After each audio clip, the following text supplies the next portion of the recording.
शहर बुगदाद से कुछ फासले पर एक छोटी सी बस्ती थी, जहां एक बूढ़ा शख्स अपनी आखिरी जिंदगी के दिन गुजार रहा था।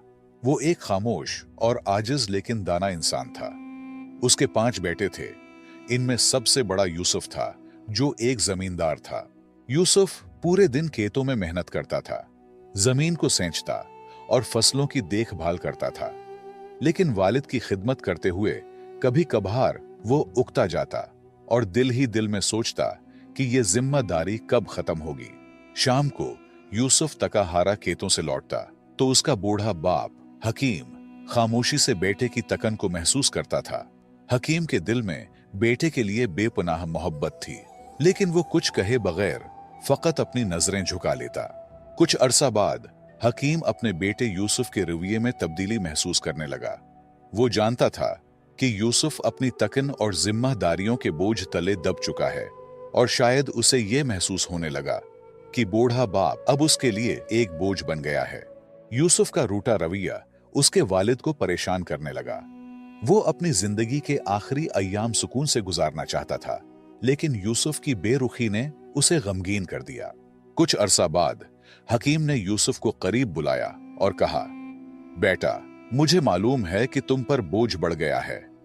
फिक्र न करो, मैं ज्यादा दिन तुम्हारे साथ नहीं रहूंगा। 2-3 दिन बाद मैं दूसरे बेटे के पास चला जाऊंगा। तुम अपने काम और जिंदगी पर ध्यान दो, मेरे लिए परेशान ना होना। यूसुफ ये सुनकर कुछ देर खामोश रहा। दिल में निदामत की हल्की सी लहर उठी, मगर उसके लबों पर कोई सख्त या रोकने वाले अल्फाज ना आए। कुछ दिन गुजारने के बाद बूढ़ा हकीम यूसुफ के घर से निकलकर दूसरे बेटे फारूक के पास चला गया, जो एक कामयाब ताजिर था और माल व दौलत की कमी न थी। बूढ़ा बाप फारूक के घर रहने लगा, लेकिन फारूक का रवैया भी काबिल अफसोस था। फारूक के लिए कारोबार की मसरूफियत ज्यादा अहम थी, जबकि उसकी बीवी सुसर को हमेशा नजरअंदाज करती और उनसे बात करने की जहमत भी न उठाती। हकीम दिन भर खामोशी से एक कोने में बैठा रहता, दिल में अपने बेटों की बदलती हुई मोहब्बत का गम लिए, मगर अपनी तकलीफ को कभी जुबान पर न लाता। बूढ़े हकीम का वक्त गमों के साथ गुजर रहा था। एक दिन फारूक ने अपने बीवी के बातों में आकर वालिद से कहा, बाबा, आपको मेरे साथ कारोबार में मदद करनी चाहिए, ताकि आपकी मौजूदगी का मुझे भी कुछ फायदा हो। यह सुनकर बूढ़ा हकीम खामोश रहा। उसकी झुकी हुई कमर, कमजोर हाथ और तका हुआ जिस्म इस बात की गवाही दे रहे थे कि वो अब किसी भी मेहनत के काबिल नहीं रहा। लेकिन उसने अपने बेटे की बात का बुरा नहीं मनाया, क्योंकि वो जानता था कि फारूक उसे सिर्फ जिम्मेदारी के पैमाने से देख रहा है, मोहब्बत के नहीं। सारी रात बूढ़े बाप की कांसी और दर्द भरी फरियाद से तंग होकर फारूक की बीवी ने कहा, यह बूढ़ा इंसान हमें मजीद परेशान कर रहा है। इनके और भी बच्चे तो है, वहां जाकर भी तो जिंदगी गुजार सकता है। फारूक भी एक कम ज़र्फ आदमी था। उसने अपने बूढ़े बाप से कहा, बाबा, अगर आप तंग हो तो कोई बात नहीं, चाहे तो दूसरे बेटे के पास चले जाएं, वहां आप सुकून से रहेंगे। आपके इलाज के लिए मैं पैसे भी दे दूंगा, फिक्र न करें। इन अल्फाज ने हकीम की इज्जत नफ्स पर एक और जख्म लगाया। फारूक ने मोहब्बत और तवज्जो की बजाय सिर्फ एक माकूल हल की बात की, जैसे बूढ़े वालिद की मौजूदगी का कोई एहसास न था, सिर्फ एक जिम्मेदारी का बोझ था जिसे उठाना पड़ा। बूढ़ा हकीम फारूक के हाथ से निकलकर तीसरे बेटे उस्मान के पास चला गया। उस्मान एक मेहनती किसान था और अपनी जमीनों पर काम करता था। उसने अपने वालिद का एहतराम किया, लेकिन उसके पास भी ज्यादा वक्त नहीं था। वो दिन भर खेतों में मसरूफ रहता और शाम को घर आकर बीवी बच्चों के साथ वक्त गुजारता। बूढ़े वालिद की बीमारी और दिल की गहरी उदासी पर उसका ध्यान कभी नहीं गया। उस्मान जब सुबह काम पर जाता तो उसकी बीवी हमेशा अपने बच्चों को सुसर के पास बिठाकर उनसे खेलने को कहती। बूढ़ा हकीम, जो बीमारियों और कमजोरी से कांप रहा था, ये मंजर देखकर दिल में शदीद गम का शिकार हो जाता। उस्मान के घर में वालिद की हालत मजीद खराब होती गई और आखिरकार वो वहां से भी चला गया। इस बार उसने चौथे बेटे अहमद के यहां जाने का फैसला किया।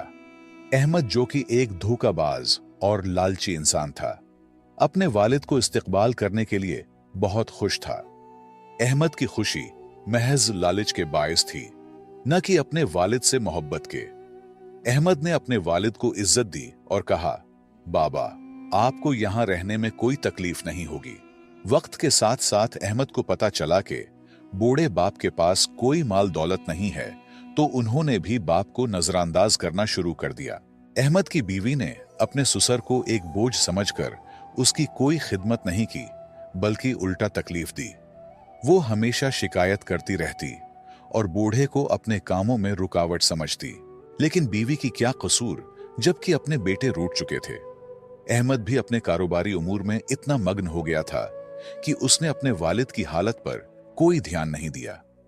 इस दौरान बूढ़े की सेहत और जिस्मानी हालत तेजी से बिगड़ने लगी। आखिरकार एक दिन अहमद ने भी जवाब दे दिया और कहा, बाबा, तुम यहां नहीं रह सकते। मेरे पास इतना वक्त नहीं है कि तुम्हें हर वक्त देखूं। तुम्हें कहीं और जाना होगा। इसके बेदर्द अल्फाज पर बूढ़े हकीम ने दिल बर्दाश्ता होकर आखिरी बेटे अब्दुल्ला के यहां जाने का फैसला किया। अब्दुल्ला हकीम का सबसे छोटा और कम उम्र बेटा था, जो एक गरीब और मेहनती शख्स था। दिहाड़ी लगाकर जो पैसे कमाता, इन पैसों से वो अपने बाप के लिए दवाइयां खरीदता और अपने घर का खर्च चलाने की कोशिश करता। उसकी बीवी भी काफी ईमानदार थी, अपने ससुर का दिल से ख्याल रखती थी। वो उनकी बीमारी और बुढ़ापे को समझती थी और हमेशा माँ बाप की तरह उनकी खिदमत में लगी रहती थी। बूढ़े हकीम ने जब अब्दुल्ला और उसकी बीवी की मोहब्बत और एहतराम देखा, तो दिल ही दिल में खुश हुआ और बहुत दुआएं देने लगा। वक्त गुजरता गया और हकीम अपने छोटे बेटे के घर में खुशी खुशी जिंदगी गुजारने लगा। उसकी जिंदगी में सुकून और मोहब्बत वापस आई और वो इस बात पर शुक्रगुजार था कि आखिरकार उसे वो इज्जत मिला जिसका वो हमेशा से हकदार था। बिलाखिर हकीम की जिंदगी के आखिरी अय्याम शुरू हो गए और वो शदीद बीमार पड़ गया। अब्दुल्ला अपने बाप की हालत देखकर बेहद गमगीन होता और अक्सर रो पड़ता, क्योंकि वो अपने वालिद को एक बोझ नहीं बल्कि हकीकी मानों में बाप के रुतबे से देखता था। उसके दिल में वालिद की इज्जत और मोहब्बत का समंदर था और वो हर मुमकिन कोशिश करता कि अपने वालिद की खिदमत में कोई कमी न रह जाए। अब्दुल्ला के आंसू और उसकी फिक्र वालिद की जिंदगी के उन आखिरी दिनों में उसके लिए एक तसल्ली और सुकून का बायस बने। हकीम ने अब्दुल्ला की मोहब्बत देखकर उसे अपने करीब बुलाया और बारीक आवाज में कहा, बेटा, मेरे आखिरी दिन करीब हैं। मेरी सांसें अब गिनती की रह गई हैं, लेकिन अल्लाह तुम्हें हमेशा खुश और आबाद रखे, जिस तरह तुमने मेरी खिदमत की और मेरा दिल जीता। अब्दुल्ला ने गमगीन लहजे में जवाब दिया, बाबा, अल्लाह न करे कि आप हमें छोड़कर चले जाएं। आपके बगैर हम कैसे जी सकेंगे। हकीम ने मुस्कुराते हुए कहा, बेटा, ये तो हक का रास्ता है। हर शय को फना होना है। मुझे भी अपने खालिक हकीकी के पास जाना होगा। अब्दुल्ला ने गमगीन लहजे में कहा, बाबा, क्या आप मुझसे खुश हैं? मैं वो खिदमत नहीं कर सका जिसके आप हकदार थे। मेरी बीवी भी कम अक्ल है, लेकिन अगर आपके दिल में कोई गिला शिकवा है तो हमें जरूर बताएं और अपना गम हल्का कीजिए। हकीम ने गहरी सांस ली और अब्दुल्ला को कहा, बेटा, एक आखिरी बात है जो मैं तुमसे कहना चाहता हूं और यह एक बड़ी अमानत है। मैंने अपनी जिंदगी में तुम पांचों बेटों का इम्तिहान लिया, लेकिन इस आजमाइश में सिर्फ तुम कामयाब हुए। बेटा, मेरे मरने के बाद तुम बगदाद की फुलां गली में जाबिर नाम के एक बूढ़े शख्स के पास जाओ। उसे मेरा नाम लेकर कहना कि हकीम वफात पा चुका है और वो अमानत जो मैंने उसके पास रखी थी वो तुम्हें दे दे। हकीम ने अब्दुल्ला के कंधे पर हाथ रखकर कहा, जो अमानत दे वो तुम्हारे लिए है। उसे अपने बीवी बच्चों की जिंदगी बेहतर बनाने के लिए इस्तेमाल करना। ये मेरा तुम्हारे लिए आखिरी तोहफा होगा और याद रखना, बाकी बाइयों को कुछ भी ना देना। और बिलाखिर हकीम इस दुनिया से रुखसत हो गया। हकीम की वफात का गम अब्दुल्ला के दिल पर बिजली बनकर गिरा। उसकी आंखें आंसुओं से भरी हुई थीं और दिल में एक बेपनाह खालीपन था। उसकी बीवी भी शिद्दती गम से रोने लगी।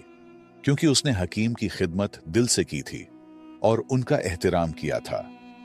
अब्दुल्ला ने खुद पर काबू पाते हुए अपने भाइयों को खबर दी और उन्हें जनाजे में शिरकत की दावत दी। सब भाई जो कभी अपने वालिद को बोझ समझते थे, अब जनाजे में शरीक हो गए। अब्दुल्ला, जो हमेशा ईमानदारी और मोहब्बत का पैकर रहा, ने भाइयों से कहा, बाबा जान ने मुझे एक अमानत सौंपी थी।